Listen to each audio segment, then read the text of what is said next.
History, in its vast and intricate tapestry, holds both moments of profound inspiration and periods of unimaginable darkness. These moments, woven together, create the complex fabric of our shared human experience. While it is tempting to shy away from the more harrowing chapters of our collective past, to do so is to deny ourselves the opportunity to learn, to grow, and to prevent the recurrence of such atrocities. By facing these dark periods head-on, we gain the wisdom to recognize the signs of emerging threats and the courage to stand against them. Confronting the darkest aspects of human history, no matter how unsettling or uncomfortable, is not an act of morbid curiosity, but a profound responsibility. It is through this confrontation that we honor the memories of those who suffered, and ensure that their stories are not forgotten. It is through understanding the genesis of hatred, the seductive nature of extremist ideologies, and the devastating consequences of unchecked prejudice that we can hope to build a future free from the horrors of the past. This understanding equips us with the tools to foster a more inclusive and compassionate world. This essay delves into the importance of studying one of history's most unsettling texts, Adolf Hitler's Mein Kampf. By examining this text, we can uncover the roots of one of the most destructive ideologies in human history. While the book itself is a chilling manifesto of hatred and a blueprint for genocide, its study offers invaluable insights into the dangers of extremist ideologies, the mechanics of propaganda, and the importance of historical awareness in safeguarding human dignity and freedom. By dissecting its contents, we can better understand how such dangerous ideas can take hold and spread. By understanding the context in which Mein Kampf was written, the core tenets of its hateful ideology, and the ways in which these ideas took root and flourished, we can better recognize and combat the insidious creep of intolerance and extremism in our own time. This knowledge empowers us to be vigilant and proactive in defending the values of equality, justice, and human rights. To truly grasp the significance of Mein Kampf, we must first understand the historical crucible in which it was forged. The book did not emerge in a vacuum but was a product of its time, reflecting the tumultuous and desperate conditions of post-World War I Germany. The year was 1924. Germany, defeated in the First World War, faced economic ruin, political instability, and a profound sense of national humiliation. The Treaty of Versailles had imposed harsh reparations, leading to hyperinflation and widespread poverty. The Weimar Republic struggled to maintain order amidst the chaos. It was in this environment of despair and resentment that a young, ambitious, and deeply disturbed Adolf Hitler found a receptive audience for his poisonous ideology. His speeches, filled with vitriol and promises of a restored Germany, resonated with a populace desperate for change. Imprisoned for his role in the failed beer hall putsch, Hitler used his time in confinement to put pen to paper, pouring his twisted worldview and grandiose ambitions into what would become Mein Kampf. The prison cell became his writing sanctuary, where he meticulously crafted his vision for Germany's future. The book, part autobiography and part political manifesto, laid bare Hitler's deeply held beliefs in the superiority of the German Aryan race, his venomous anti-Semitism, and his unwavering belief in the need for a totalitarian state led by a single, all-powerful Führer.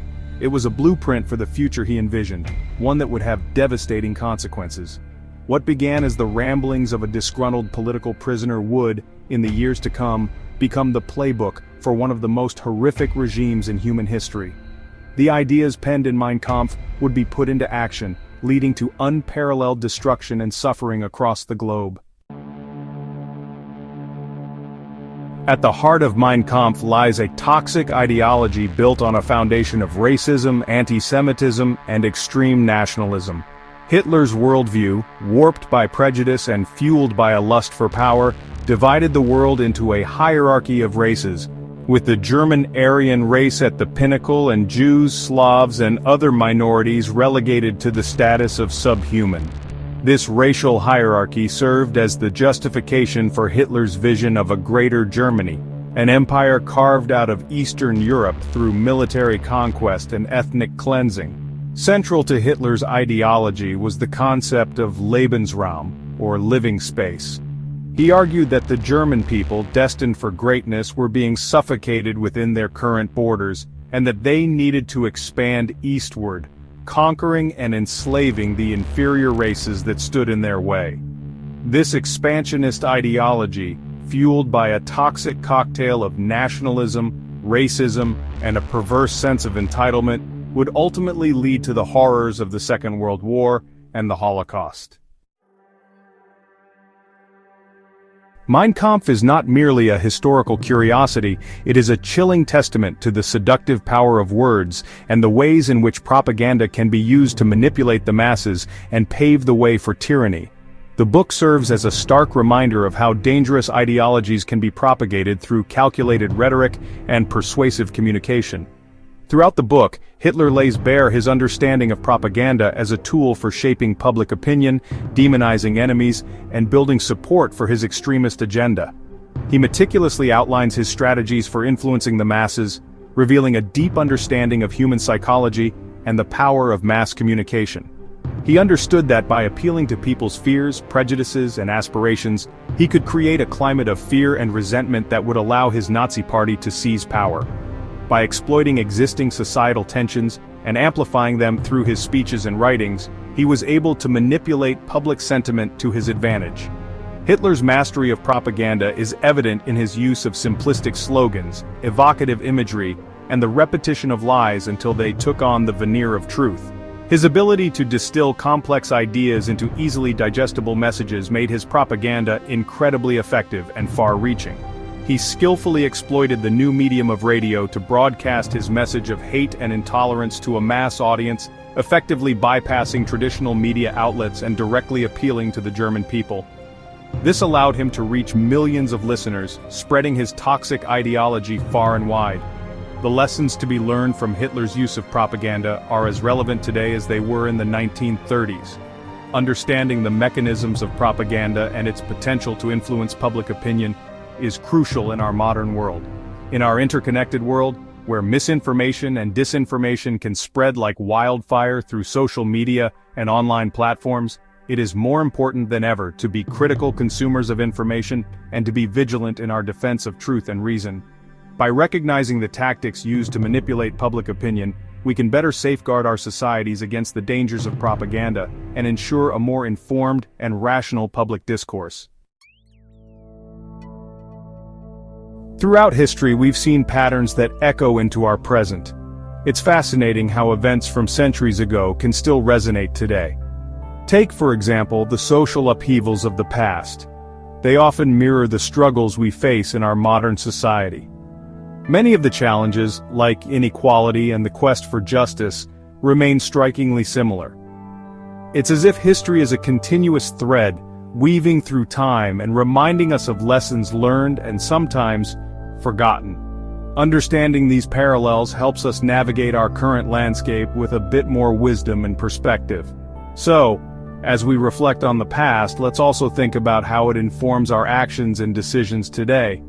After all, history isn't just about what happened, it's about what we do with that knowledge now. Empowering future generations is not just a noble goal, it's an absolute necessity. By educating young minds about the past, we equip them with the tools they need to build a more just and compassionate world. It's about imparting lessons of resilience, empathy, and the importance of standing up against injustice. This is how we ensure that the sacrifices of those who came before us are honored and that their struggles were not in vain. Preserving memory is a crucial act of respect and remembrance. It is through this preservation that we honor the victims and acknowledge their suffering. By doing so, we also commit to preventing such atrocities from happening again. Remembering is an act of vigilance. It serves as a constant reminder of the consequences of hatred and intolerance. We must never forget, for in forgetting, we risk repeating the darkest chapters of our history. Confronting our collective past is often a challenging yet essential endeavor. It requires us to face uncomfortable truths and acknowledge the complexities of history. This confrontation is not about assigning blame, but about understanding the full scope of our shared human experience. By doing so, we can learn from our past mistakes and work towards reconciliation and healing. It's a step towards building a future that is informed by a comprehensive and honest reflection of the past. Moving towards a future informed by history means embracing the lessons we've learned and applying them to our present and future actions. It's about fostering a culture of continuous learning and reflection. By acknowledging the past, we can make more informed decisions that promote peace, justice, and equality. This journey is ongoing, and it requires the collective effort of all of us to ensure that history serves as a guide, not a burden. Together, we can create a future that honors our past and inspires future generations.